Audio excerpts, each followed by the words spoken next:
प्यार से कहना संधानंकार जी। समागम के पहले रोज आज सभी जहां ये विस्तार असीम की ओर का जिक्र कि ये परमात्मा, ये निराकार सीमित नहीं है, ये हमेशा से था, रहेगा, अभी भी है, कण कण में है। एक कोई भी ऐसी जगह नहीं जहाँ इसकी मौजूदगी ना हो। ये स्थिर है, अजर है, अमर है, ये खंडित नहीं हो सकता, ये जल नहीं सकता। ऐसे ही कोई भी अगर धर्म ग्रंथ उठा लें तो ये परमात्मा की परिभाषा हर एक ने यही समझाई कि यही ये विराट रूप हर जगह है और ऐसे परमात्मा को जाना जा सकता है। ये ब्रह्म ज्ञान द्वारा हर कोई अपने जीवन में इस परमात्मा को शामिल कर सकता है और हर समय फिर परमात्मा के एहसास में बिताया जा सकता है। ये भक्ति की जा सकती है। ये सामाजिक, पारिवारिक कोई भी कार्य में जब इस परमात्मा को शामिल कर लेते हैं तो एक बहुत ही सुंदर रूप बन जाता है और हर पल ही भक्ति बन जाता है। फिर वो एक समय अलग से निकाल कर भक्ति की जरूरत नहीं, हर समय ही इसका एहसास है।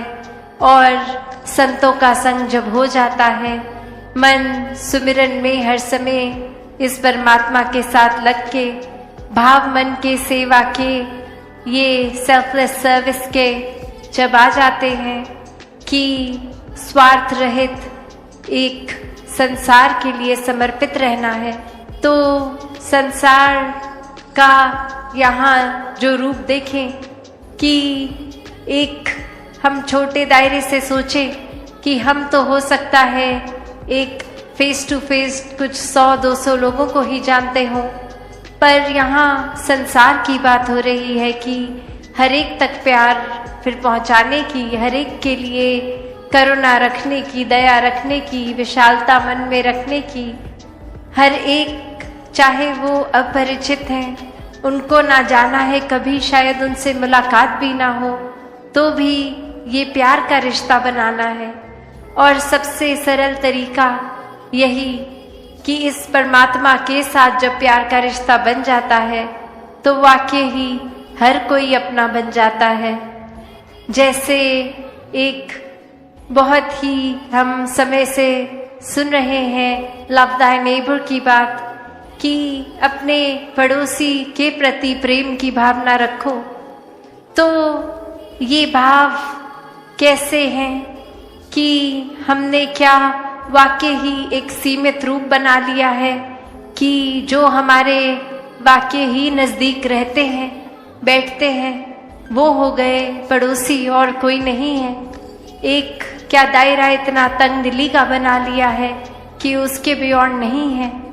अक्सर एक अपने घर में भी देखते हैं तो अपने कमरे से हो सकता है अपने और परिवार के सदस्यों के कमरे चाहे नज़दीक हैं तो उस रूप में तो वो भी पड़ोसी ही हुए।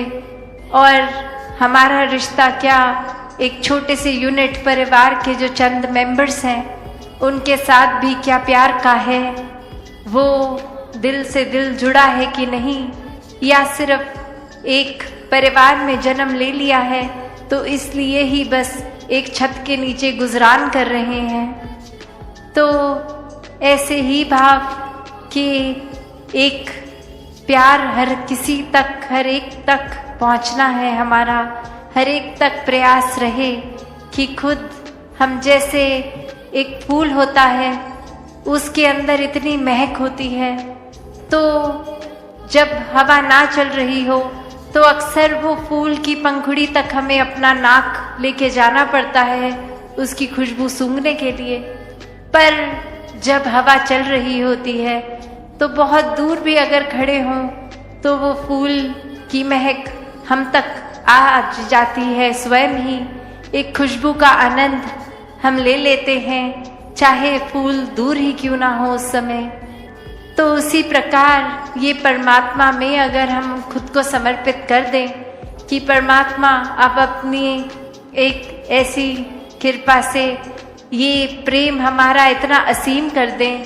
हवा की तो फिर भी बंदिश है कि वो कुछ दायरे तक ही जाएगी, वो खुशबू कुछ दायरे तक ही उस फूल की जा पाएगी, पर ये परमात्मा तो स्वयं ही इसका विस्तार असीम रूप का।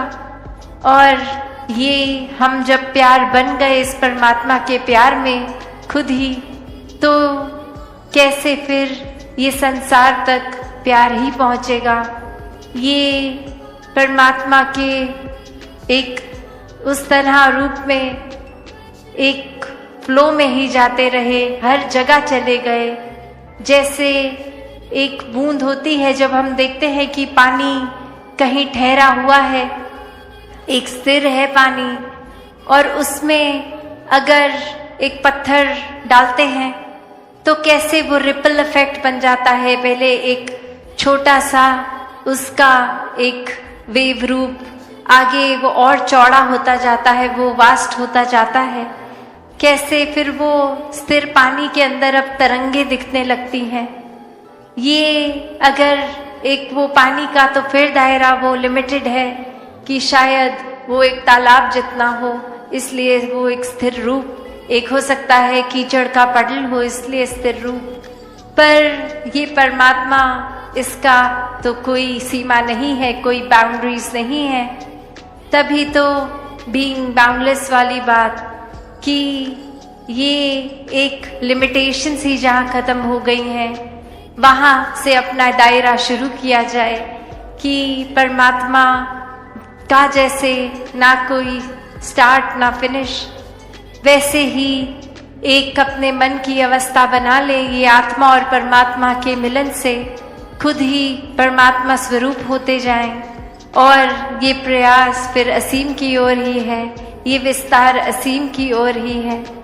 तो कैसे जैसे उस स्थिर पानी में वो रिपल्स एक छोटे दायरे से बड़े बनते गए, ऐसे ही हम पहले अपने सुधार से अपने अंदर सब मानवीय गुण भर के एक मानवीय गुण को अपनाते हुए और साथ साथ ऐड करते हुए, ना कि 3-4 हैं तो कोई बात नहीं, अब कोई नया सीखेंगे तो पुराना कोई एक अपने जीवन से हटा देंगे, नहीं। ये तो फिर बात ये बाउंडलेस वाली ही है कि 1 गुण, 2 गुण, 3 गुण, न जाने कितने ऐसे मानवीय गुण एक जीवन में हम खुद जी सकते हैं, बन सकते हैं। और ऐसा ही प्रयास एक जीवन भर का बना रहे। एक भाव सिर्फ जैसे अभी दासी जिक्र कर रही थी लव दाई नेबर की, तो एक कहानी में भी एक बच्चा स्कूल जा रहा है और स्कूल में उस दिन ये सुन लिया टीचर द्वारा कि अपने पड़ोसी से प्यार करना है, और रास्ते में जब घर आ रहा है तो देख रहा है कि कोई इंसान गिर गया है और अब उसकी मदद के लिए कोई नहीं आ रहा, क्योंकि वो एक स्ट्रेंजर है हर एक के लिए, वो एक कोई उसके साथ परिचित नहीं है। एक हर कोई ये कह रहा है ये इंसान तो पता नहीं कोई कौन है, ना हमारे घर क्या है, मोहल्ले का है, गली का है, ये तो कोई अजनबी है, तो ये पता नहीं ठीक इंसान है, नहीं तो ये गिरा है तो हम इसकी मदद नहीं करेंगे। और अब वो बच्चा देखता है कि उसी की स्कूल बस से वही टीचर भी साथ उतरती है जिसने ये पाठ सिखाया है, और उस गिरे हुए इंसान के बहुत ही करीब से वो भी आगे निकल जाती है, उसको उठाती नहीं। और ये बच्चा अब तरह तरह के सवाल सोचता है कि एक अगर पड़ोसी से प्यार सिखाया है तो इस समय हम जहाँ खड़े हैं ये इंसान भी तो पड़ोसी है, तो इसको कोई उठा क्यों नहीं रहा। और वहीं फिर कुछ व्यक्ति आते हैं जिनके लिए वो इंसान उतना ही अजनबी है जितना उससे पहले वालों के लिए था, पर वो उठाते हैं, उससे पूछते हैं कि कहीं चोट तो नहीं लगी, या कुछ पानी लेंगे, कुछ उस तरह वो फर्स्ट एड का रूप। और वो बच्चा फिर एक उस इंसान से जाके पूछता है कि आप इनको जानते हो क्या, ये आपके पड़ोसी हैं कि आपने उनके प्रति केयर का भाव रखा, प्यार का भाव रखा, ये एक लव वाला नाता इस्टेब्लिश किया। तो वो भी आगे से जवाब देते हैं, नहीं हम इनको नहीं जानते, पर एक संसार में तो हर एक से प्यार करना है, उस रूप में तो हर कोई पड़ोसी है, चाहे जानकार है या अजनबी। तो हमने तो बस उस प्यार के रिश्ते के ऊपर ही एक ये ध्यान किया इनका कि ये गिरे हैं तो उठा दिया जाए, कोई चोट है तो दवा कर दी जाए। तो वहीं वो अब बच्चा फिर अगले दिन स्कूल जाके जब अपनी टीचर से पूछता है और उसको ये बात समझाता है, तो वहीं एक वो शिक्षा उस दिन वो टीचर भी एक छोटे से बच्चे से ले लेती है। तो बात यहाँ उम्र की नहीं है। कोई आज भी हमने ये जो रूप देखा कि चाहे वो कविताएं रूप थी, एक गीत रूप थे, एक उस तरह आयु चाहे छोटे बच्चों की भी थी, चाहे नौजवान बुजुर्ग बहनें भाई कोई भी था, ये मूल रूप में जो संदेश दे रहे थे वो अनमोल संदेश है। ये तो बात विस्तार की जहाँ है वहाँ गहराई की दे रहे थे कि जीते जी इस परमात्मा का संग कर लो, वरना तो जीवन की श्वासों ने कब खत्म हो जाना है। ये श्वासों ने तो अचानक से एक दिन बंद हो जाना है, और तब तक अगर वाकई ही अपने असली रूप को नहीं जाना, ये निज घर को नहीं जाना, तो ये आत्मा ने शरीर से निकल के फिर भटकन में रहना है। तो जीते जी ही इस मोक्ष, इस साल्वेशन का रास्ता अपना लिया जाए, ताकि जीते जी भी हर मानवीय गुण से युक्त होकर अपने आप को हम प्यार से युक्त कर लें। एक जीवन में तंगदिली नहीं, एक अपने दिल को इतना बड़ा बना लें, एक दृष्टिकोण इतना ब्रॉड माइंडेडनेस का बना लें, एक विशाल नज़रिया बना लें कि हर कोई अपना लगे। फिर वो बात कि कैसे एक अगर गहराई का भी रूप है, तो एक अगर हम बाल्टी में एक दाल का दाना डाल देंगे तो ना कोई आवाज़ आएगी, ना बाल्टी का पानी वो छलक के बाहर आएगा।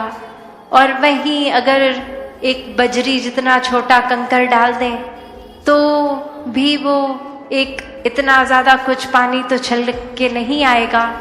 पर वो ही अगर हम एक कोई और बड़ा पत्थर और बड़ा डालते रहें तो धीरे धीरे हो सकता है कोई उस साइज का जब हम डालेंगे जो लगभग बाल्टी से ज़रा सा ही छोटा हो, तो सारा ही पानी बाहर आ जाएगा और उसकी जगह वो पत्थर ले लेगा।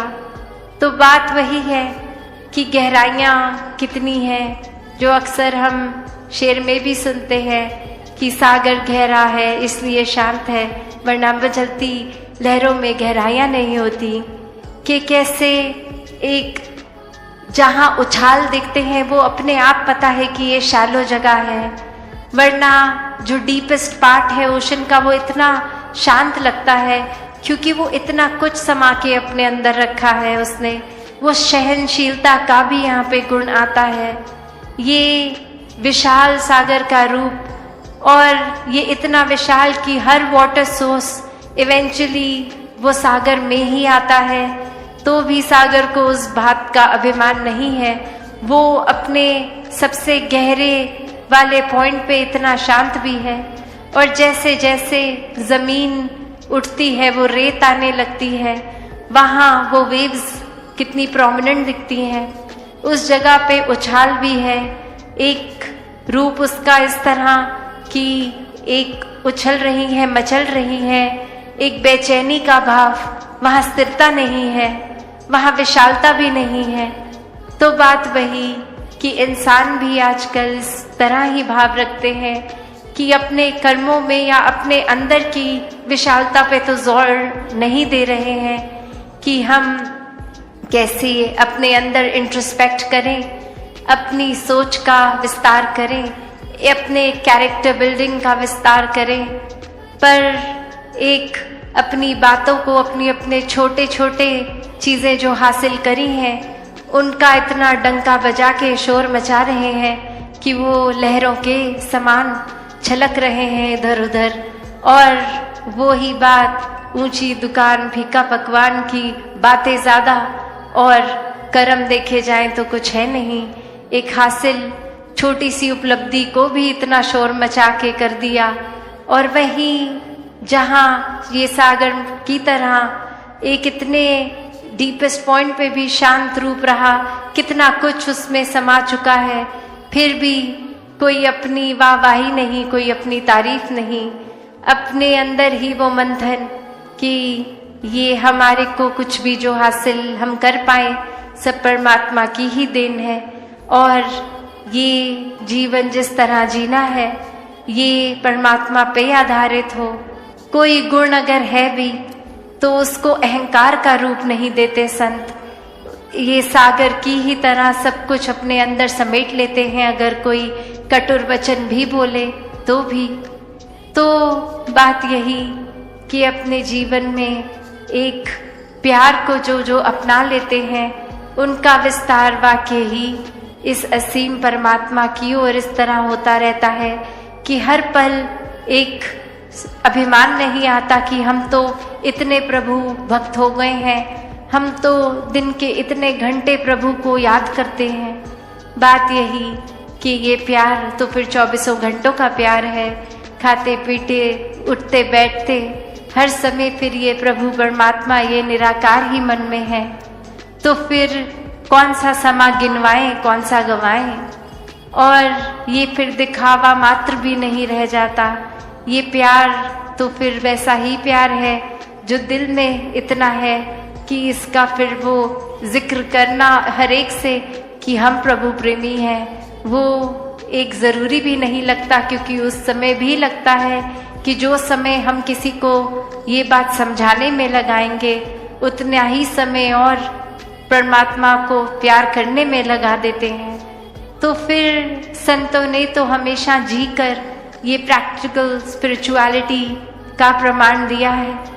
एक अपने जीवन में आध्यात्मिकता को उस तरह जिया है कि अपनी सारी सामाजिक पारिवारिक कर्तव्य निभाते हुए भी एक आध्यात्मिक पहलू को इतना ऊंचा स्तर दिया है कि जीवन में हर समय एक भक्ति का विस्तार होता गया।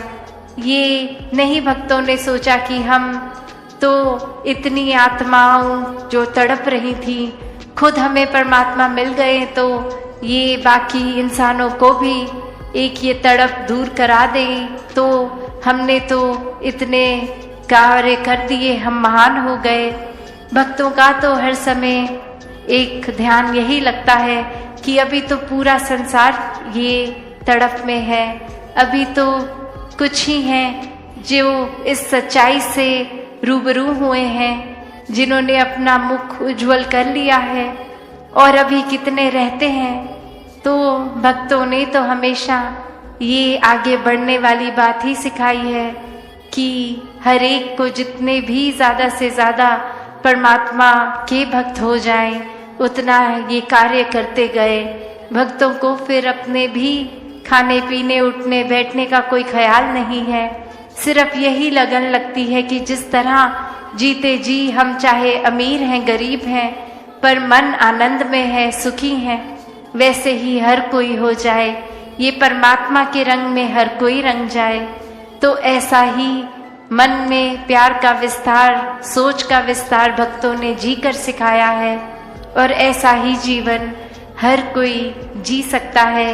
ये विस्तार हर कोई अपने आप के अंदर से ये पहले भीतर अपनी अंदर गहराई में जाएं, एक अपने अंदर मंथन करके ये सोच कर, ये अपने आप को जानकर कि हम कहाँ खड़े हैं, किस तरह के हैं, अपना सुधार किस तरह किया जाए, कौन सा रास्ता लिया जाए, और परमात्मा को किस तरह हर समय के लिए मन में बसाया जाए। अपने अंदर से ये जर्नी शुरू करके फिर ये बाहर की ओर भी, ये असीम की ओर अपना एक विस्तार इस रूप में प्यार का हर कोई करता जाए। तो दासी और समय ना लेके इन्हीं शब्दों से आपसे आज्ञा लेगी। सात संगत जी, धन निरंकार जी। सात संगत जी, प्यार से कहना धन निरंकार जी। सात संगत जी, आशा करता हूँ निरंकार प्रभु कृपा से आप सभी अच्छे होंगे, स्वस्थ होगे। साथ संगत जी, आप संतों के चरणों में बहुत ही सुंदर विचार, जिसका विषय है सत्संग से सभी को जोड़ो। आशा है साथ संगत जी प्रवान करें और ध्यान से सुने। साथ संगत जी, मानव जीवन एक अनमोल खजाना है, लेकिन यह खजाना तभी सार्थक होता है जब इसमें आध्यात्मिकता और परमात्मा का जुड़ाव हो। जैसे एक बीज मिट्टी में दबा रहकर भी सूर्य प्रकाश और जल न पाए तो वह वृक्ष नहीं बनता।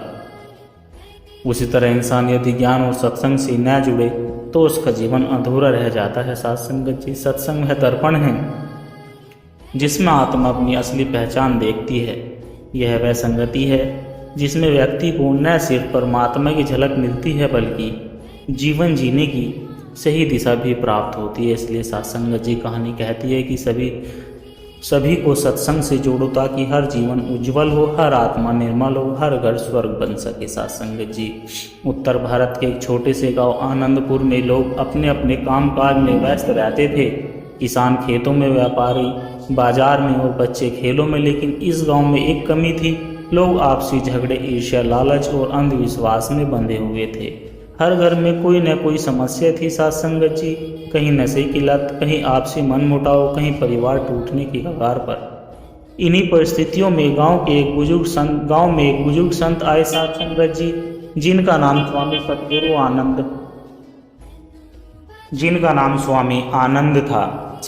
आनंद था। साथ संगत जी, स्वामी आनंद ने गांव वालों को एक शाम खुले मैदान में बुलाया और सत्संग कराया। उन्होंने कहा कि भाइयों और बहनों, संसार में हर समस्या की जड़ अज्ञान है। जैसे सूरज उगते ही अंधकार मिट जाता है, वैसे ही सत्संग में बैठती है अज्ञान और दुखों का अंधकार दूर हो जाता है।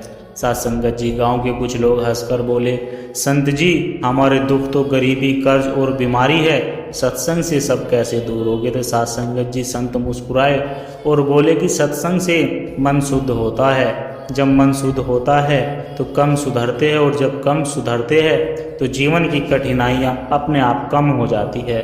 तो साथ संगत जी, गांव का एक शराबी युवक रघु था, जिसकी हालत खराब रहती थी। वह हर दिन शराब पीकर लोगों से झगड़ा करता, लेकिन एक दिन वह जबरदस्ती खींचकर सत्संग में लाया गया। साथ संगत जी, वहाँ उसने भजन सुने, कथा सुनी और संत का वचन सुना। उसी रात पहली बार वह बिना शराब के सोया। कुछ ही दिनों में उसका जीवन बदल गया। साथ संगत जी, उसने शराब छोड़ दी, माता पिता की सेवा शुरू की और गांव के बच्चों को पढ़ाने लगा।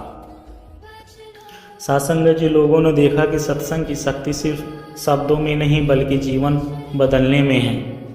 स्वामी आनंद ने कहा कि सत्संग केवल सुनने के लिए नहीं बल्कि फैलाने के लिए भी है। यदि किसी के घर में दीपक जलता है और वह पड़ोसी को नहीं देता तो अंधेरा कैसे मिटेगा। इसलिए सभी को सत्संग से जोड़ो। गांव के नौजवानों ने निश्चय किया, साथ संगत जी की हर रविवार एक बड़ा सत्संग होगा और हर घर से कम एक सदस्य इसमें अवश्य आएगा। साथ संगत जी, कुछ लोगों को यह सब पसंद नहीं आया। गांव के कुछ लालची लोग बोले कि अगर लोग सत्संग में जाएंगे तो हमारी दुकानों को कौन चलाएगा, अगर लोग नशा छोड़ देंगे तो हमारी कमाई बंद हो जाएगी। वे सत्संग के खिलाफ अफवाहें फैलाने लगे। लेकिन जिन्होंने सत्संग से परिवर्तन महसूस किया ना साथ संगत जी, उन्होंने कहा कि भाइयों, यदि किसी से रोशनी मिल रही है तो हम क्यों अंधकार में रहे। विरोध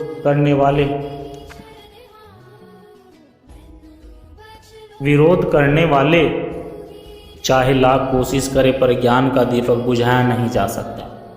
साथ संगत जी, धीरे धीरे सत्संग ने गांव का चेहरा बदल दिया। आपसी झगड़े खत्म हो गए, लोग एक दूसरे की मदद करने लगे। नशा और आलस्य गांव से मिट गया। हर त्योहार सत्संग से शुरू होकर प्रेम और भाईचारे में बदल गया। साथ संगत जी, यह देखकर आसपास के गांवों ने भी आनंदपुर का उदाहरण अपनाया। संत ने अंतिम सभा में कहा कि सत्संग केवल आनंदपुर गांव में नहीं बल्कि पूरे समाज का है।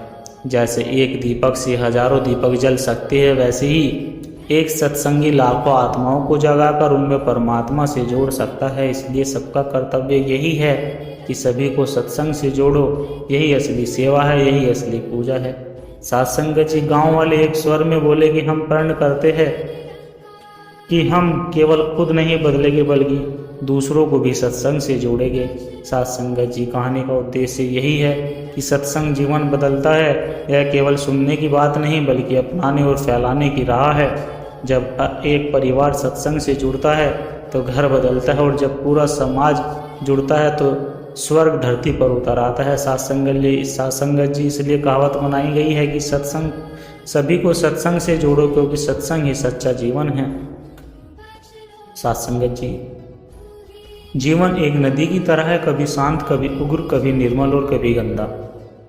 लेकिन नदी की धारा को यह सही दिशा न मिले तो वह दलदल में फंस जाती है। ऐसे ही इंसान का जीवन है, यदि वह सत्संग से न जुड़े तो उसके विचार, आदतें और उसके कर्म अज्ञान की दलदल में फंस जाते हैं। साथ संगत जी, सत्संग वह धारा है जो इंसान को परमात्मा के सागर तक पहुंचाती है। इसलिए कहा भी गया है कि सत्संग, सभी को सत्संग से जोड़ो, क्योंकि सत्संग ही जीवन को सफल बनाता है। साथ संगत जी, सत्संगत जी, यह कहानी है एक नगर की जिसका नाम था सुखपुर।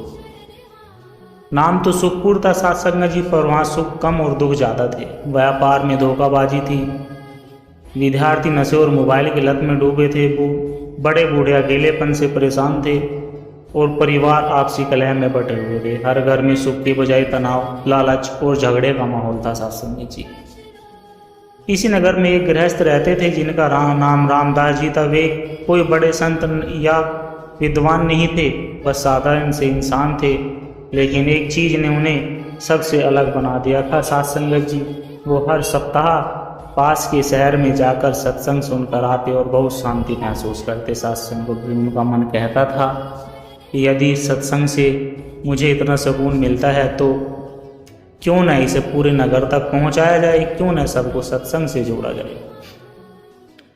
रामदास जी ने एक दिन अपने पड़ोसियों से कहा कि भाइयों, इस रविवार मेरे घर आइए, मैं आप सबको एक सत्संग की झलक दिखाऊंगा। पड़ोसी हंसकर बोले, रामदास तू पागल हो गया है, ये सत्संग वत्संग से पेट नहीं भरता, हमें तो व्यापार करना है और कमाना है।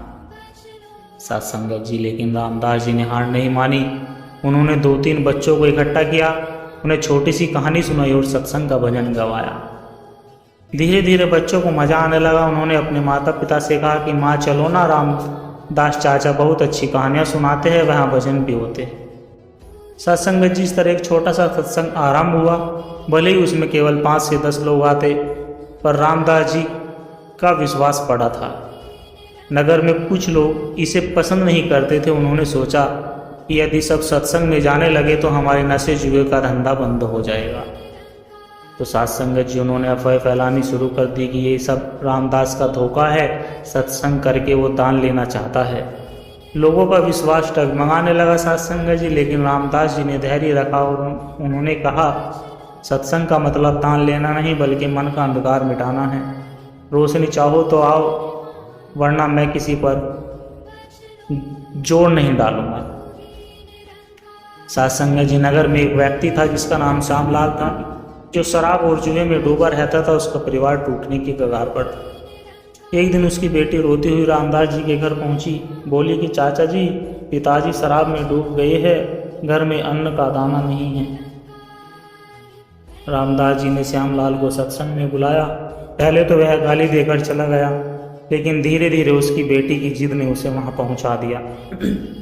सत्संग जी, उस दिन उसने सत्संग में सुना कि मनुष्य का सबसे बड़ा दुश्मन उसका बुरा विचार है और सबसे बड़ा मित्र सत्संग है जो विचार बदल देता है। श्यामलाल रो पड़ा। उस दिन के बाद उसने शराब छोड़ दी। वह नगर में सत्संग का बड़ा प्रचारक बन गया। सत्संग करके धीरे धीरे नगर बदलने लगा। व्यापारी ईमानदार से व्यापार करने लगे। बच्चे ने नशे की जगह सत्संग और सेवा को अपनाया। परिवार ने प्रेम और मेल जोल बढ़ा दिया। बुढ़ापे में माता पिता को सहारा मिलने लगा। सत्संग जी, सुखपुर नगर वास्तव में सुखपुर बन गया। रामदास जी ने नगर वासियों से कहा कि सत्संग केवल हमारे नगर का नहीं, इसे फैलाना हमारा धर्म है। जैसे दीपक से हजारों दीपक जलाए जाते हैं, वैसे एक सत्संग के लाखों को जोड़ सकता है। लोगों ने प्रण किया कि हर मोहल्ले, हर गांव, हर परिवार तक सत्संग पहुंचाएंगे। साथ संगत जी में सचमुच सत्संग की यह लहर पूरे इलाके में फैल गई। रामदास जी ने अंत में कहा कि भाइयों और बहनों, दुनिया का हर इंसान सुख चाहता है, लेकिन वह गलत राहों में उसे खोजता है। असली सुख सत्संग में है। इसलिए हमारा कर्तव्य है कि हम केवल खुद न जुड़े, बाकी सभी को सत्संग से जोड़े। यही सबसे बड़ी सेवा और सबसे बड़ा धर्म है। सत्संग जी है कहानी हमें सिखाती है, केवल सत्संग सुनने की चीज़ नहीं, बल्कि जीवन बदलने का साधन है। जब एक व्यक्ति बदलता है तो उसका पूरा परिवार बदलता है, जब परिवार बदलता है तो पूरा नगर बदलता है। इसलिए असली प्रेम यही है कि हम सबको सत्संग से जोड़े। सत्संगत जी दास के द्वारा कहे गए विचार आशा करता हूँ आप सभी संतों को पसंद आए हो। अगर पसंद आए है तो वीडियो को लाइक करें, शेयर करें, कमेंट बॉक्स में धन्य निरंकार जी लिखकर अपने विचार साझा जरूर करें सत्संगत जी।